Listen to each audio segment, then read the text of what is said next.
Helo, Bethan dwi, a dyma cariad. Da ni wedi creu 8 fideo yn sôn am pethau positif fedrwn ni wneud yn ystod cyfnod caled.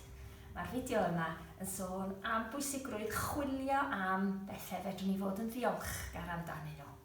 Mewn cyfnod o ansicrwydd, mae chwilio am pethau cyfarwydd yn mynd i fod o gymorth neu cefnogaeth. Da ni'n sicr bydd yr haul yn gwawrio yn y bore a mi fydd o machlud yn y nos. A mae pethau cyson felly yn gallu bod yn gysur i ni pan da ni'n ansicr. Mae gweld harddwch byd natur yn mynd i fod o gysur i ni a mi fedrwn ni fod yn ddiolchgar am bethau felly hefyd. Ond pan da ni adre efo Babi, enwedig Babi bach ifanc, maen nhw'n datblygu mor gyflym, mi fedrwn ni chwilio am y pethau bach yna medrwn ni ddathlu. A mi fedrwn ni rhannu'r pethau yma efo teulu ehangach drwy negeseuon, Facebook neu WhatsApp.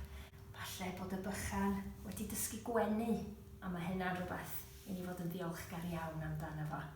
Neu falle bod y bychan yn dechrau cryfhau a codi pen ac yn mwynhau amser ar y bol.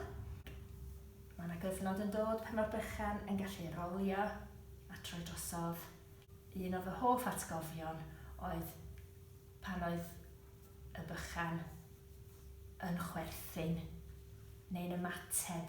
A pan maen nhw'n gweld chi am y tro cyntaf, cyffro na mae'r babi yn teimlo.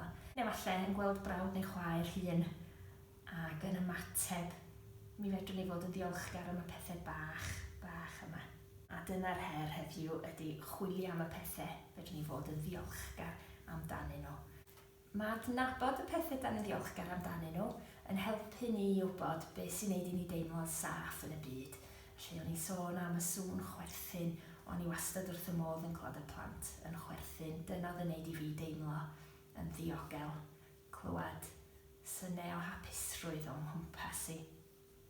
Neu gweld babi bach neu person arall yn gwenu pethau syml sy'n codi